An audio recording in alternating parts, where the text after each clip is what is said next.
spy genre is one of the newest genres, relatively speaking. When compared to that of the Western, the drama, the war epic and the fantasy, spy media didn't truly come into their own until post-World War II. This is mainly due to the fact that spies were not well known at the time, while spy literacy did exist, showcased earliest with James Fenimore's Cooper's The Spy in 1821 and later with World War I era authors John Buchan's The 39 Steps, followed by World War I operative W. Somerset in Ashton. Despite this, the genre failed to pick up much of traction, caused by both the USA and the Soviets constantly pumping up propaganda about the other, with each superstate growing fearful of spies, a fear which was only heightened with both sides' high use of them, in turn manifesting both a fear and an interest in spies within the public. The Cold War itself can better be described as the secret or the hidden war, or better yet, the spy war. Unlike the recent horrors of World War I and World War II, the Cold War did not feature outright conflict, at least not in the open public eye, and instead saw both sides attempting to spread their ideals and smother the others in the process, infiltrating one another's top secret projects, such as the Russian spy John Cairncross, who infiltrated Bletchley Park, and the German Enigma Code project, showcased in the film The Imitation Game, or a more famous example,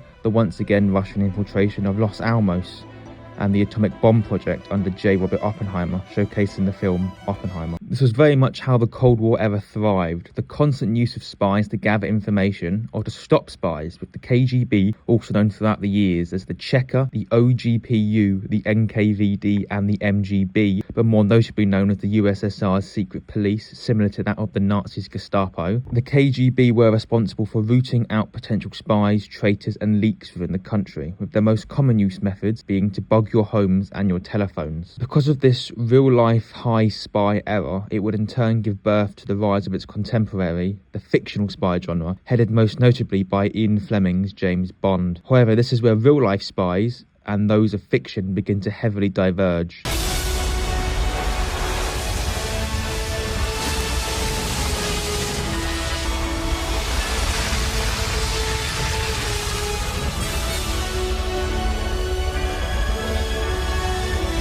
James Bond's techniques and adventures are far from what one would call realistic, unless a giant man with metal teeth and shooting lasers in space is an everyday occurrence. Although, despite James Bond's inaccuracies to real-life spies, it is far from the most absurd and unrealistic of its genre. That cake would easily go to the Metal Gear Solid series. Developed by the video game corporation Konami in 1998 for the very first PlayStation, the franchise was the brainchild of video game auteur Hideo Kojima. Hideo Kojima showcased what I like to call inspiration whispers. This is derived from the game Chinese Whispers, where a word or a sentence is passed around a circle of several individuals until it becomes so distorted from what it originally was that you can't even compare the two. As while Ian Fleming's James Bond was directly inspired by the Cold War and the spy world, Hideo Kojima instead took inspiration from James Bond, making it an inspiration of an inspiration. Metal Gear Solid is a long-running stealth spy genre of games, spanning from 1998 to 2015, concluding with Metal Gear Solid 5: The Phantom Pain, also being Hideo Kojima's departure from the franchise and Konami altogether, marking the end of Metal Gear Solid. No, we don't talk about that one. We don't speak of this one. You shall not pass! Hideo Kojima himself has stated that the Metal Gear Solid franchise is a mishmash of beloved James Bond series, the Oscar-winning film Apocalypse Now, real-life events like the Cold War. Okay, this all makes sense. Gritty spy thrillers with moral ambiguity. Okay, what else? Godzilla. Okay.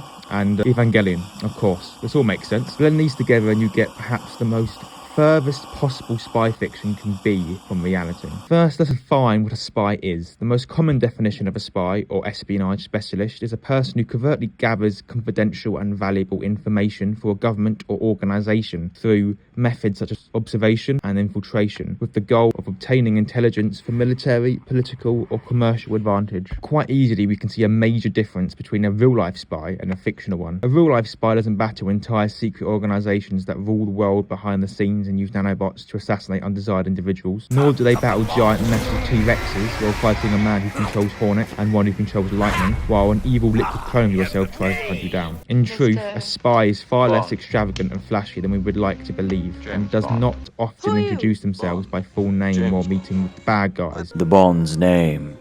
James' name. Please to. What? Bond name's the James. Are you alright? Bames nons everything was strong. Call a bondulance. Instead, Spies are far meeker and grey, not exactly the kind of material to generate a high-spec literacy, film or game franchise. This answers the question as why are fictional spies, such as Naked Snake from Metal Gear Solid, so unrealistic and bizarre? Simple, it's so Hideo Kojima's barely hidden foot fetish doesn't stand out so much.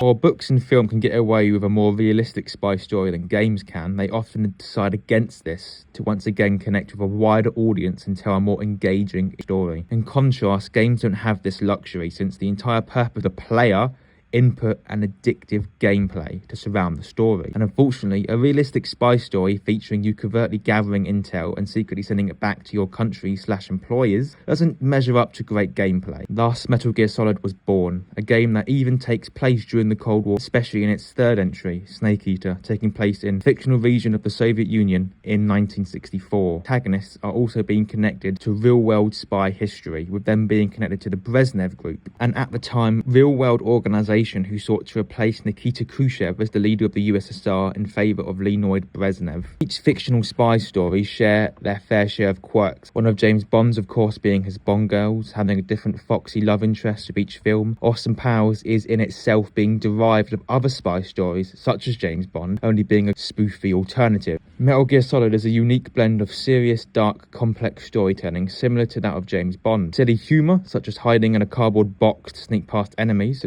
similar to Austin Powers, real-life ties and connections to history and its own additions, making it a standout in the spy genre, and yet part of the spy genre nonetheless. What a thrill,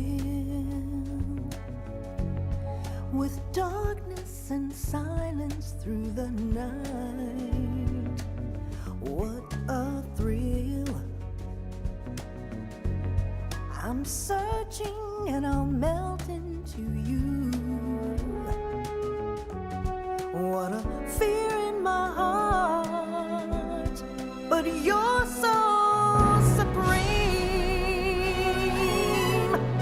I give my life, not for honor, but for you. In my time,